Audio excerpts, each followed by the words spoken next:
saya Dina Maria Sembiring dari kelas 4 APG SD dengan NIM 2005843. Dimanapun keberadaan saudara, semoga tetap dalam keadaan sehat. Buat yang sakit, saya sembuhkan. Semoga cepat sembuh dan Tuhan yang memberikan kekuatan bagi saudara sekalian.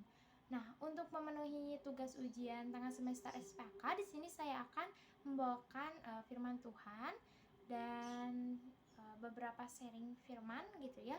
Nah, sebelum memulainya, marilah kita bersatu dalam doa. Selamat siang Bapa, selamat siang Roh Kudus. Terima kasih atas berkat-Mu karena Engkau telah memberkati hidup kami Tuhan. Terima kasih untuk setiap anugerah yang Engkau berikan ke dalam hidup kami. Sebentar kami akan mendengarkan sebagian dari firman-Mu. Biarlah firman ini dapat kami tanamkan di hati dan dapat kami lakukan dalam kehidupan sehari-hari.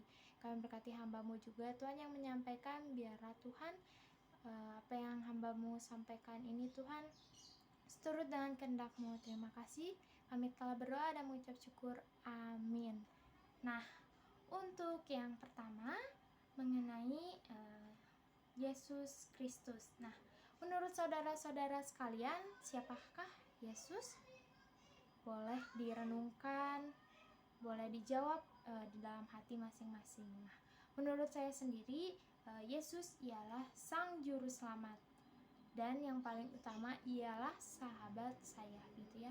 Di saat saya sedih, senang, galau, bahkan saya sempat melupakannya, dia selalu ada buat saya. Mungkin saudara sekalian juga memiliki jawaban yang sama, bahkan atau berbeda, namun saya yakin bahwa pada intinya Tuhan Yesus ialah satu-satunya penebus kita.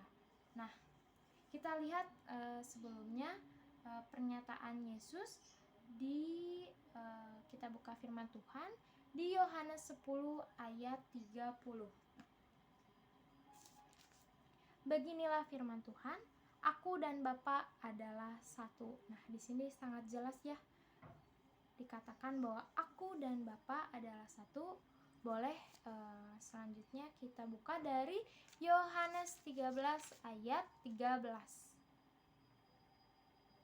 Beginilah firman Tuhan, kamu menyebut aku guru dan Tuhan, dan katamu itu tepat, sebab memang akulah guru dan Tuhan. Nah, di sini lebih ditekankan lagi ya bahwa Yesus menyebutkan bahwa benar gitu ya, bahwa saya emang guru dan Tuhanmu. Nah, selanjutnya di Yohanes 17 ayat 22. Beginilah firman Tuhan, dan aku telah memberikan kepada mereka kemuliaan yang Engkau berikan kepadaku, supaya mereka menjadi satu sama seperti kita adalah satu. Nah, ini pernyataan Yesus gitu ya kepada kita semua, dan di sini kita dapat melihat gitu ya dan meresponi bahwa dia secara tidak langsung berkata bahwa dia itu menunjukkan dia lebih dari pada manusia. Nah, di sini kan Yesus mengatakan bahwa ia guru dan Tuhan. Nah, mungkin di dalam kehidupan sehari-hari di saat kita sedang merasa sedih, senang, mungkin terkadang kita kayak ataupun dalam penderitaan gitu ya.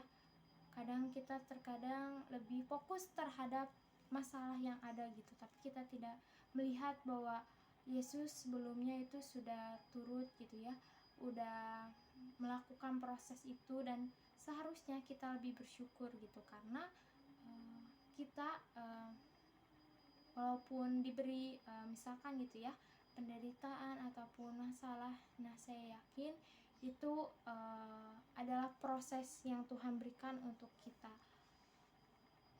Nah, selanjutnya kita lihat di Roma 10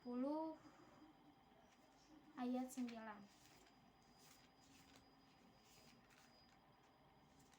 Beginilah firman Tuhan, sebab jika kamu mengaku dengan mulutmu bahwa Yesus adalah Tuhan dan percaya dalam hatimu bahwa Allah telah membangkitkan dia dari antara orang mati, maka kamu akan diselamatkan. Nah, di sini hanya kita mengaku dengan mulut dan percaya dalam hati, kita akan diselamatkan. Sungguh baik banget ya, Tuhan Yesus sangat begitu mengasihi saya dan saudara. Nah, menurut saya tapi tidak hanya dengan mengaku dan percaya saja, kita pun sebagai anaknya harus gitu ya melakukan firman Tuhan, mengikuti perintahnya gitu. Jangan sampai kita hanya cuma percaya dan mengaku saja, namun kita juga harus melakukan bagian dari kita. Nah, jadi kesimpulannya bahwa Yesus menunjukkan Dia lebih dari manusia. Kristus satu-satunya jalan untuk menolong hidup kita. Ia pun menjadi teladan untuk hidup kita gitu ya, apalagi bagi umat Kristiani. Nah, serta tidak ada yang dapat menggantikan Yesus gitu ya di dunia ini. Hanya Dialah satu-satunya Sang Juru Selamat. Nah, sebelumnya kita lihat dulu di Markus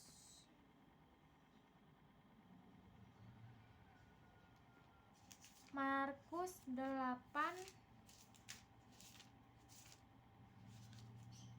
ayat 27 sampai 9. Kemudian Yesus berserta murid-muridnya berangkat ke kampung-kampung di sekitar Kaisarea Filipi.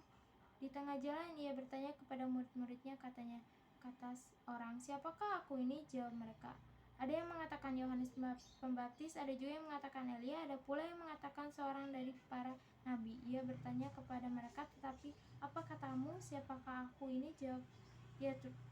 Maka jawab Petrus, "Engkau adalah Mesias." Lalu Yesus melarang mereka dengan keras supaya jangan memberitahukan kepada siapapun tentang Dia. Nah, di sini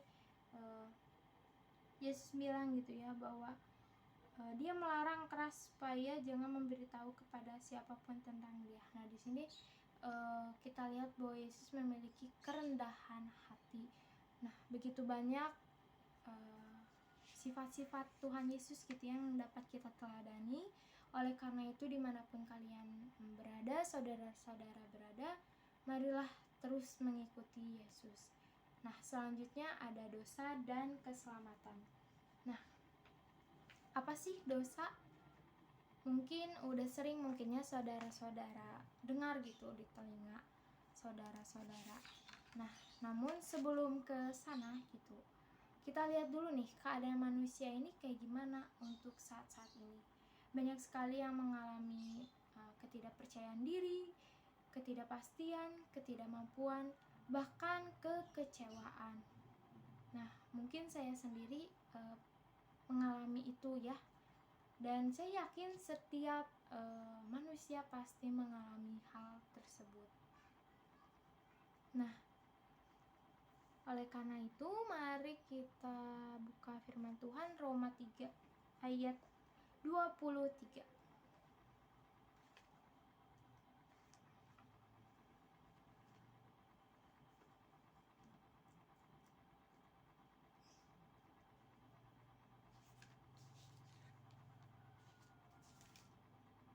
Beginilah firman Tuhan, karena semua orang telah berbuat dosa dan telah kehilangan kemuliaan Allah. Nah, di sini dinyatakan bahwa semua manusia telah berbuat dosa. Dan kenyataan dosa itu tidak dapat disangkal ya saudara-saudara sekalian, bahwa dosa itu ada di dalam setiap pikiran kita. Di saat kita memikirkan hal yang negatif, itu termasuk udah masuknya ke dosa. Mari kita buka ayatnya di Markus 7 ayat 21 sampai 23.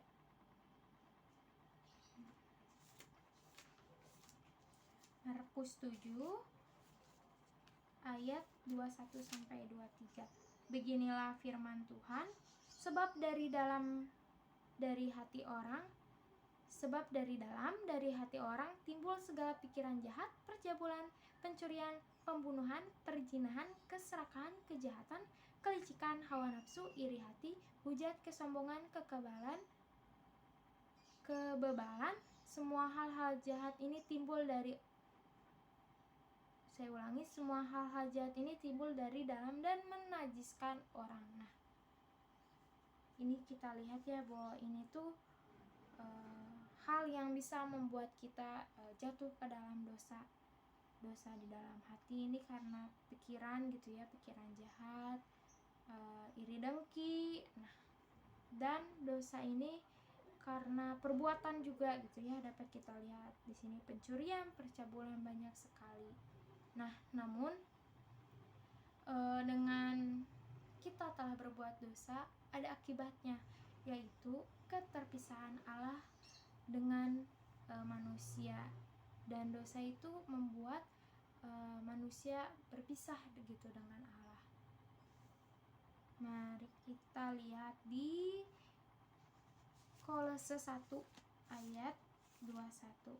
Kolose 1 ayat 21, demikianlah firman Tuhan, juga kamu yang dahulu hidup jauh dari Allah dan yang memusuhinya dalam hati dan pikiran seperti yang nyata dari perbuatanmu yang jahat. Nah, dapat kita lihat juga bahwa manusia itu bisa menjauh gitu ya dari Tuhan, dan sedikit pun bakalan merasa kekosongan di dalam diri. Nah, akibat yang lainnya itu bakalan hidup yang sia-sia, lalu hukuman kekal gitu ya, atau biasa disebut dengan neraka. Mari kita lihat ayatnya di Roma 6 ayat 23.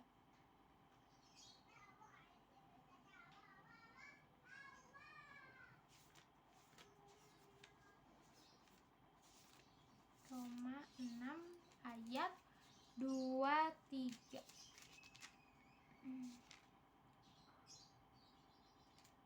Sebentar, salah buka nih. Roma 6 ayat 23.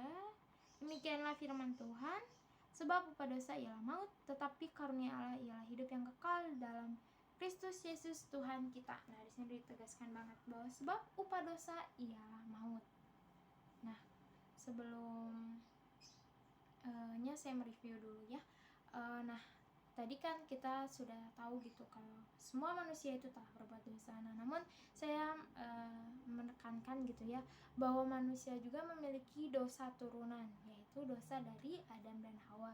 Ketika mereka memakan buah pengetahuan gitu ya, di saat itu dilarang gitu, tidak boleh.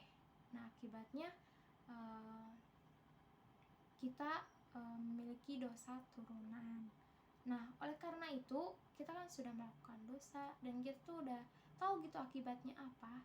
Nah, tapi Yesus datang gitu ke dalam hidup kita untuk menyelamatkan manusia. Oleh karena itu Yesus tahu sebenarnya bahwa manusia itu berdosa. Oleh karena itu karena Ia sangat mengasihi manusia, Ia memberikan keselamatan kepada manusia. Nah, namun menurut saudara, sebelumnya kira-kira usaha apa sih, usaha manusia yang perlu dilakukan gitu agar terhindar dari dosa ataupun neraka? Nah, boleh dipikirkan kira-kira apa ya? Nah, saya jawab saja langsung ya. Nah, saya yakin saudara-saudara sekalian sudah mengerti lah ya, bahwa hanya Yesus saja yang dapat memberikan keselamatan bagi kita. Usaha apapun gitu, entah kebaikan, kesalehan kita, mau memberi ke orang gitu, itu tidak akan berpengaruh saudara-saudara, karena bukan karena perbuatan atau usaha manusia, tapi karena emang Allah sendiri memberikan keselamatan itu kepada manusia. Nah, cara memperoleh keselamatan atau hidup kekal, mari kita buka dari 1 Yohanes 5 ayat 11.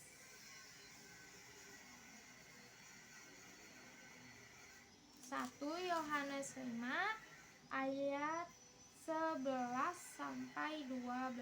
Demikianlah firman Tuhan, dan inilah kesaksian itu, Allah telah mengaruniakan hidup yang kekal kepada kita, dan hidup itu ada di dalam Anaknya.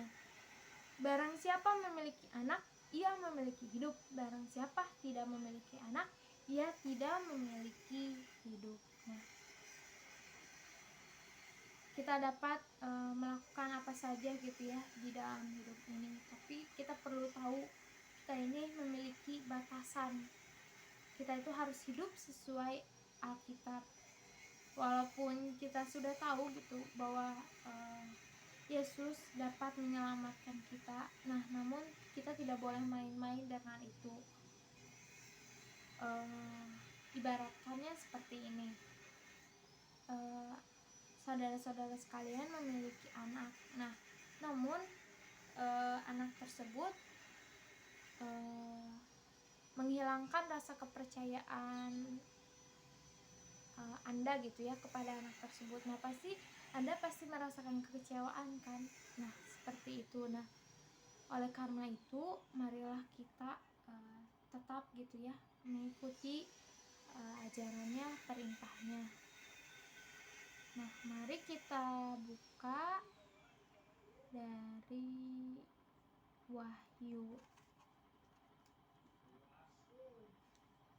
3 ayat 20.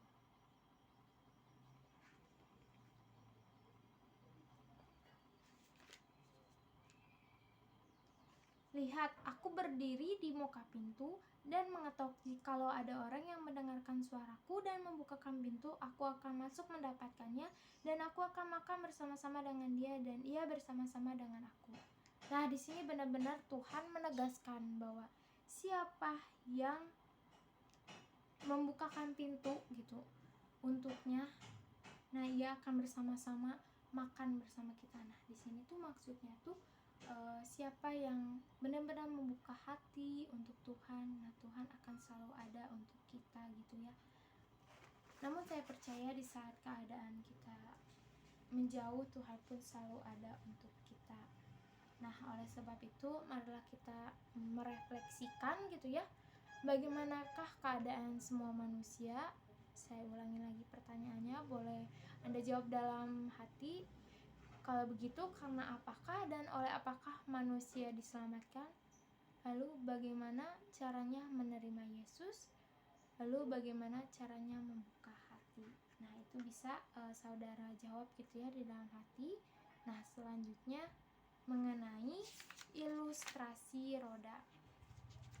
Nah, saudara sekalian mungkin sudah tahu lah ya roda itu apa gitu ya. Biasa yang ada lingkaran gitu ya, terus ada jari-jarinya dan ada porosnya. Nah, pertumbuhan digambarkan sebagai roda yang berputar. Mari kita buka dulu ayatnya dari Ibrani 5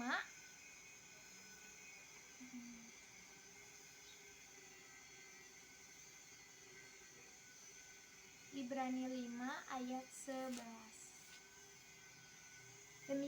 Demikianlah firman Tuhan, tentang hal itu banyak yang harus kami katakan, tetapi yang sukar untuk dijelaskan, karena kamu telah lambat dalam hal mendengarkan. Lalu Ibrani 6 ayat 2-nya, yaitu ajaran tentang berbagai pembaptisan, penumpangan tangan, kebangkitan orang mati, dan hukuman kekal.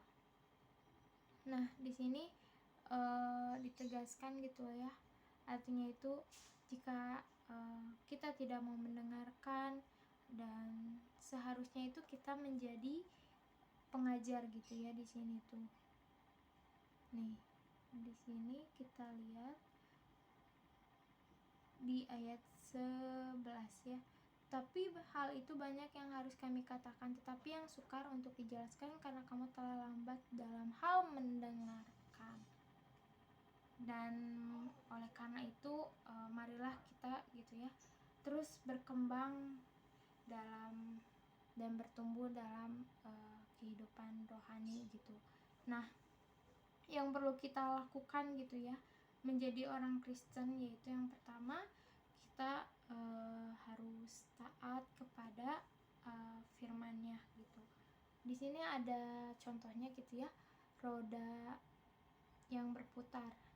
Nah, di sini itu yang utamanya itu Yesus Kristus. Kita lihat di Yohanes 15. Yohanes 15 ayat 5.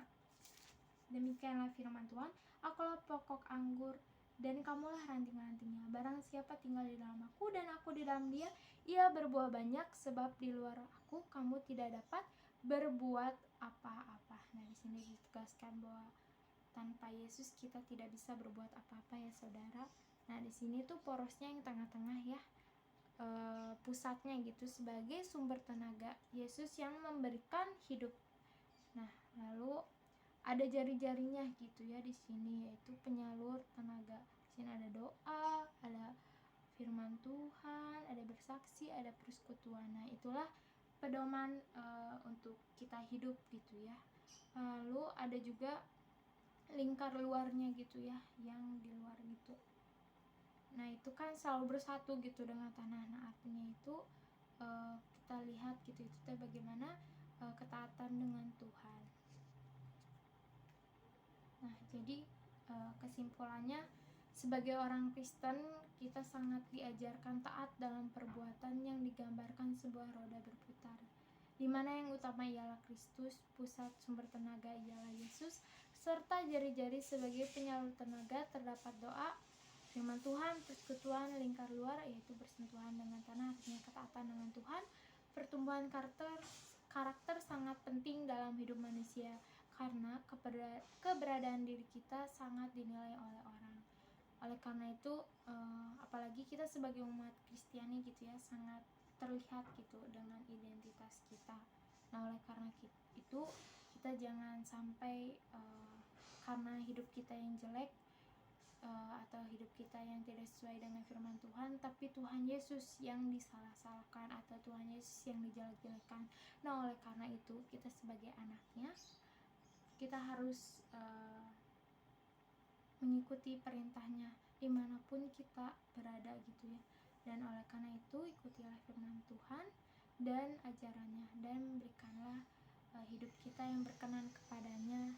Dan yang intinya sih menurut saya jangan pernah kita menyusahkan orang lain gitu, karena dengan kita menyusahkan orang lain bakal berpikir, ih ini mah orang kenapa ya kayak gitu. Nah, tadi kan saya mengatakan bahwa keberadaan kita ini sangat dinilai, oleh karena itu kita tuh harus benar-benar mengikuti firman-Nya. Bukan berarti kita di sini dalam artian kayak pura-pura baik, bukannya saudara-saudara sekalian. Kita harus benar-benar mengikuti firman-Nya. Nah, seperti ibaratkannya seperti ini, orang tua dengan anak. Nah, anaknya itu melakukan kesalahan, misalkan mencuri. Nah, tapi orang tuanya tidak mengajari itu kepada anaknya. Nah, namun orang lain yang di sekitarnya yang tahu gitu ya, nah pasti mencap, ini mah orang tuanya yang gak benar mengajarinya, orang tuanya kurang benar mendidiknya. Nah, oleh karena itu jangan sampai kita kayak gitu. Jangan sampai orang berpikiran nama Tuhan Yesus itu jelek karena perbuatan kita. Nah, oleh karena itu marilah kita belajar gitu ya, karena saudara-saudara sekalian, saya sendiri juga masih belajar gitu untuk hal tersebut. Nah, selanjutnya yaitu mengenai Alkitab. Nah, Alkitab, nah itu saya yakin saudara sekalian sudah pada tahu sih ya Alkitab itu apa. Nah, Alkitab ini terdapat Perjanjian Lama dan Perjanjian Baru. Nah, sekedar informasi saja, untuk Perjanjian Lama itu sekitar tahun 1500 sebelum Masehi, lalu Perjanjian Baru itu sekitar tahun 100 Masehi. Nah, Alkitab itu yaitu suatu hal yang Tuhan ingin katakan kepada kita. Nah, mari kita lihat dulu di Perjanjian Lama, di mana Perjanjian Lama ini dituliskan dengan jenis tinta khusus, memastikan bahwa setiap huruf dari sebuah kata diberi spasi dari huruf sebelahnya, dan tidak pernah menuliskan huruf terkecil. Dan aturannya dibuat oleh Nabi, penulisannya diakui berasal dari Tuhan, dan menggunakan bahasa Israel. Lalu ada Perjanjian Baru, kitab dari Tuhan, ditulis oleh rasul atau nabi Tuhan dan dapat dibuktikan kebenarannya dan memiliki pengaruh untuk memiliki pengaruh untuk mengubah kehidupan manusia. Nah, berbicara Alkitab gitu ya, Alkitab itu kan biasa kita katakan dengan istilah firman Tuhan. Nah, ini saling berkaitan dan Tuhan berbicara langsung kepada manusia. Secara sadar tidak sadar itu benar menurut saya ya. Karena emang pada saat kita merasa sedih terus kita menemukan ayat, nah kayak benar nyentuh gitu ya ke hati. Nah, menurut saya itu emang benar dari datanya dari Tuhan. Nah, namun pada zaman kuno, pada zaman dahulu gitu ya, bahasa dan tulisannya itu beda juga, nggak kayak sekarang. Nah, kalau sekarang kan ada bahasa Indonesia, bahasa Inggris, dapat kita terjemahkan dengan berbagai bahasa.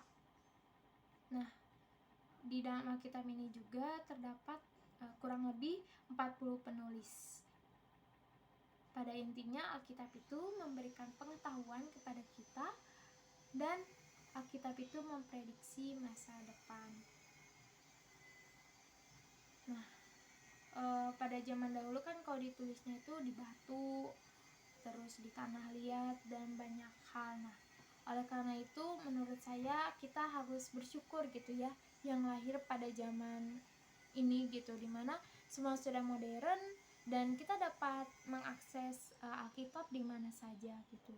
Nah, kesimpulannya Alkitab adalah firman Tuhan yang saling berkaitan dan isinya pun diutarakan untuk manusia. Pada zaman dahulu bentuk Alkitab berbeda dengan zaman sekarang. Nah, berbedanya itu maksudnya tuh dalam bentuk tulisannya. Nah, kalau sekarang kan di kertas. Nah, kalau pada zaman dahulu tuh di batu, di tanah liat dan lain-lain. Namun isinya tidak berubah ya. Maksudnya isinya tuh artinya. Nah, oleh karena itu hendaknya kita bersyukur gitu ya dengan saat ini karena Alkitab mudah diakses, dapat dipahami karena menggunakan bahasa Indonesia. Karena menurut saya bahasa Indonesia adalah bahasa yang mudah dimengerti. Oleh karena itu marilah kita lebih taat membaca Alkitab serta mengimplementasikannya dalam kehidupan sehari-hari. Percuma kalau kita hafal gitu ya dari Perjanjian Lama ke Perjanjian Baru sampai pasal-pasalnya kita ingat gitu ayatnya di mana. Percuma kalau misalkan kita cuman tahu dan hafal dan ingat di luar kepala tanpa melakukannya, itu percuma. Nah, selanjutnya yaitu marketplace ministry. Artinya itu pelayanan yang Tuhan tempatkan untuk kita. Nah, sebelumnya saya ingin bertanya, menurut saudara sekalian, di manakah pelayanan yang Anda dapatkan gitu? Enggak deh, bukan kayak gitu pertanyaannya. Saya ralat. Di manakah pelayanan yang Tuhan tempatkan kepada Anda? Nah, di mana coba? Boleh dijawab di dalam hati saja. Nah, dimanapun kita berada, saya yakin Tuhan telah menempatkannya karena Tuhan ingin melakukan sesuatu untuk hidup kita. Dan Tuhan pun ingin melakukan perubahan di dalam hidup kita dengan maksud saya tuh lingkungan kita gitu ya. Saya yakin gitu dimanapun kalian berada, mau di rumah, mau di lingkungan masyarakat, pekerjaan, sekalipun saudara-saudara sekalian kayak mengalami penat gitu, kayak kesel karena lingkungannya tidak sesuai dengan keinginan saudara, namun saya yakin itulah tempat pelayanan yang Tuhan tempatkan untuk saudara. Mungkin Tuhan ingin melalui saudara, Tuhan ingin mengubah kayak gitu. Nah, ini tuh bicara mengenai menjadi saksi gitu ya, yang tadi sebelum saya katakan bahwa Tuhan ingin hidup kita ini berdampak melalui kehidupan kita dimanapun kita berada. Nah, mari kita buka ayatnya dari Yeremia 29 ayat 7.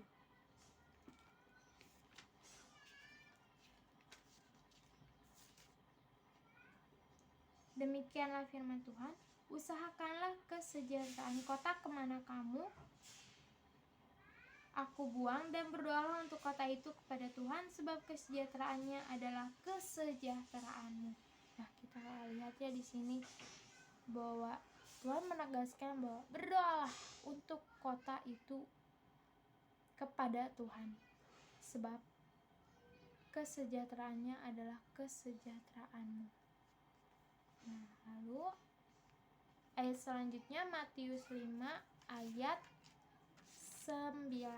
Matius 5 ayat 9. Demikianlah firman Tuhan. Berbahagialah orang yang membawa damai, karena mereka akan disebut anak-anak Allah. Lalu Kolose 3 ayat 2-3. Sebentar ya. Kolose 3 ayat 23. Demikianlah firman Tuhan, apapun yang kamu perbuat, perbuatlah dengan segenap hatimu seperti untuk Tuhan, bukan untuk manusia. Nah, ini yang sering kita dengar ya. Bagaimana kita melakukannya itu untuk Tuhan, bukan untuk manusia. Intinya menjadi saksi dimanapun kita berada. Selanjutnya boleh kita lihat di 1 Timotius 4 ayat 17. 1 Timotius 4 ayat 12. Janganlah seorang pun menganggap engkau rendah karena engkau muda. Jadilah teladan bagi orang-orang percaya dalam perkataanmu, dalam tingkah lakumu, dalam kasihmu, dalam kesetiaanmu, dan dalam kesucianmu. Nah, emang terkadang kita gitu ya, kadang kita merasa kayak masih muda, gak mau soalnya masih senang nih sama teman-teman, masih pengen main. Nah, kita jangan sampai berbicara seperti itu gitu ya, karena jika nanti kita sudah tua, hidup ini kayak susah gitu ngapain-ngapain, karena udah umur semakin tua dan hidup pun bakalan kemana-mana susah karena memiliki keterbatasan fisik. Nah, oleh karena itu marilah kita semua yang masih muda, yang masih kuat, marilah kita menjadi teladan gitu bagi orang-orang percaya, bagi orang-orang sekitar kita. Nah, selanjutnya Matius 22 ayat 39. Demikianlah firman Tuhan, dan hukum yang kedua yang sama dengan itu ialah kasihinilah sesama manusia seperti dirimu sendiri. Lalu kita buka dari Amsal 19 ayat 22. Amsal 19. Bentar. Boleh ya saudara di rumah juga sambil dibuka. Amsal 19 ayat 22. Sifat yang diinginkan pada seseorang ialah kesetiaannya. Lebih baik orang miskin daripada seorang pembohong. Nah, di sini ditekankan bahwa kita harus setia gitu ya. Lalu kita tuh berkata jujur sejujur-jujurnya. Jangan sampai kita melakukan hal yang tidak Tuhan sukai, yaitu berbohong ini ya. Dan kita lihat yang terakhir 1 Petrus 2. 1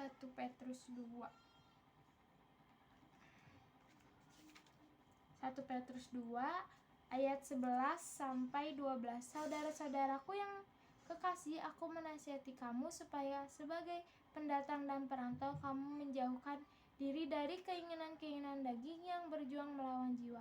Milikilah cara hidup yang baik di tengah-tengah bangsa-bangsa bukan Yahudi, supaya apabila mereka memfitnah kamu sebagai orang durjana, durjana, mereka dapat melihatnya dari perbuatan-perbuatanmu yang baik dan memuliakan Allah pada hari yang melawat mereka. Nah, di sini pada intinya kita ditekankan untuk menjadi saksi, melakukan firman-Nya, berbuat jujur.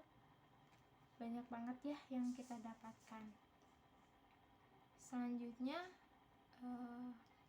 mengenai the Bible on leadership. Nah, ini bicara kepemimpinan menurut Alkitab. Yang pertama itu ada kejujuran dan integritas, di mana pemimpin mempunyai arah, dan ketidakjujuran itu akan mendatangkan kesulitan, dan seseorang pemimpin tidak akan dipandang bila tidak jujur. Nah, ini yang pertama itulah kejujuran gitu ya. Saya yakin gitu, jujur itu emang sangat penting di dalam hidup ini, apalagi di zaman modern seperti ini. Kalau misalkan kita tidak jujur, sekalinya tidak jujur, pasti tidak akan disenangi oleh orang, bahkan tidak dapat dipercayai. Bisa saja kita dijauhkan loh teman-teman, saudara-saudara sekalian. Nah, yang kedua, kita harus memiliki tujuan, harus tahu nih arahnya mau kemana nih kira-kira. Nah, lalu yang ketiga itu ada kebaikan dan kasih sayang. Mari kita buka dari Kolose 3 ayat 12.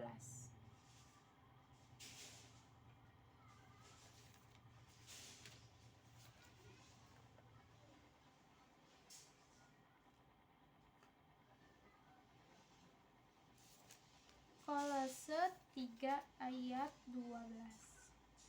Karena itu, sebagai orang-orang pilihan Allah yang dikuduskan dan dikasihinya, kenangkanlah belas kasihan, kemurahan, kerendahan hati, kelemah lembutan, dan kesabaran. Nah, di sini kita lihat gitu ya bahwa Yesus mengajarkan gitu, karena kita umat-umat pilihan Allah, marilah kita melakukan kebaikan gitu ya, kesabaran, kerendahan hati, kelemah lembutan. Lalu selanjutnya kita buka dari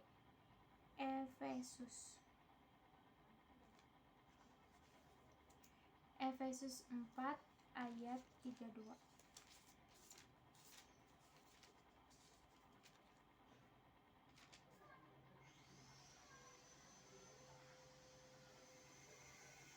Tetapi hendaklah kamu ramah seorang terhadap yang lain, penuh kasih, mesra, dan saling mengampuni, sebagaimana Allah di dalam Kristus telah mengampuni kamu.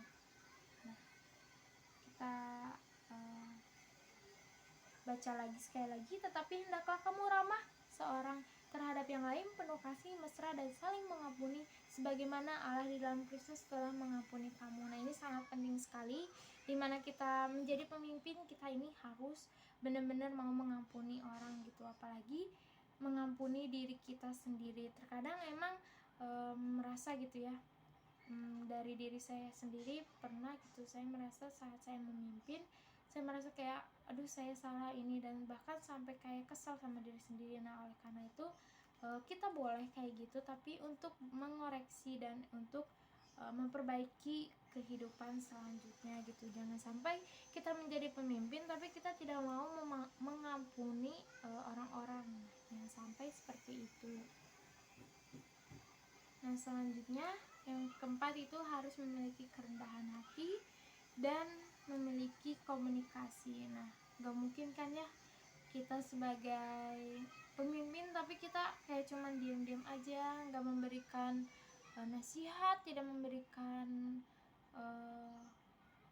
support. Nah, itu yang kita perlukan sebagai pemimpin gitu ya.